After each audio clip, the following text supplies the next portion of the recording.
So today I'm going to be talking about my all-manual filmmaking rig, which I've been putting together in my quarantine boredom over the last few months. So in putting together this rig, my guiding principle has been trying to keep it as small and as light as possible, using stuff that preferably I already had lying around in my kit. So this is going to be a very unusual type of rig, but for my purposes, it's been pretty effective. So the camera I've been using is the Sony a7 III, very popular camera lately. Basically, I've mostly been using it because of the decent autofocus and the in-body image stabilization. On the Sony a7 III, I have my TT Artisan 35mm f1.4 lens. It's a really fun, small, lightweight lens with a wide aperture. So first I have the lens mounted on a Leica M to Sony E helicoid adapter. This adapter not only changes the mount from M to E, but also allows me to focus a lot closer than the native lens mount would allow. So it gives me an advantage over using it natively on a Leica camera because I can focus a lot closer. The lens is adapted up to 77mm using filter thread adapters, and I have on here a 77mm Hoya variable ND filter. The reason I like the Hoya variable ND filter is because it goes all the way from 1.5 stops to 9 stops in one filter. A lot of the other filter companies split it up so that you have to get a 2 to 5 stop filter and a 6 to 9 stop filter. And while that may give you better optical quality overall, I'm not totally sure on that, the Hoya is just a lot more convenient to use. That way I just use one filter instead of two. On top of this, I have a 3-stage rubber hood. This is something I got off Amazon. The reason I like this lens hood is because you can adjust it to avoid vignetting in your shot. So you can use it with a telephoto lens, fully extended, or if you have a wide angle lens, you can push it back. I'm controlling my focus with my focus shifter that attaches to the lens. It just makes it easier to pull focus when I don't want to put my hand all the way on the lens. I can stay out here a bit and pull focus. To monitor what I'm shooting, I use the Inky Benbox wireless video transmitter, which just screws right onto the hot shoe of my camera. It's super low profile. It's smaller than the other video transmitters in its class that I've tried, and it has a long battery life. This battery will last you over 2 hours, up to 3 hours, which is so useful for me on a longer shoot.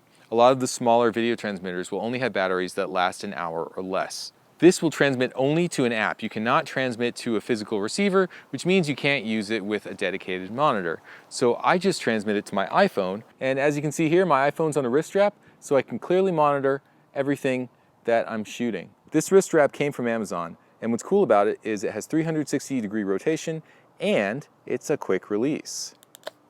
So I can just take my phone off like this, and then when I want to put it back on, I just slot it back in, boom, and it works like that.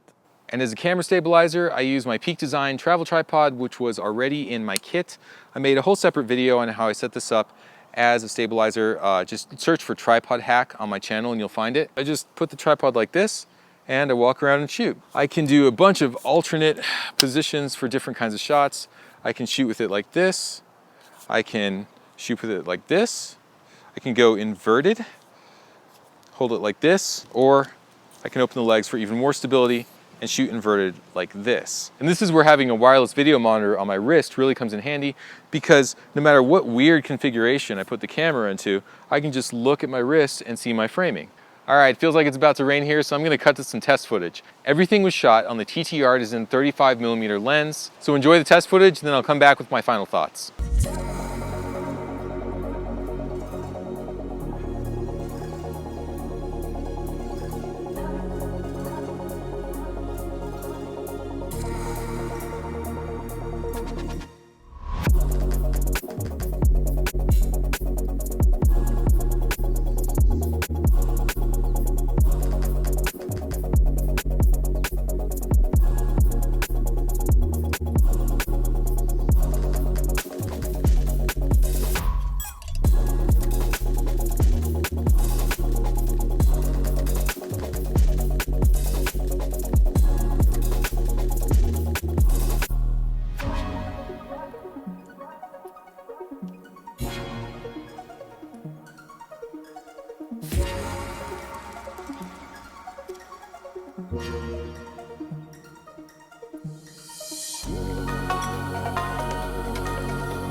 All right, so hope you enjoyed learning about my unconventional all-manual filmmaking rig. Please leave a comment with your thoughts and let me know about any hacks that you've come up with for your manual filmmaking rig too.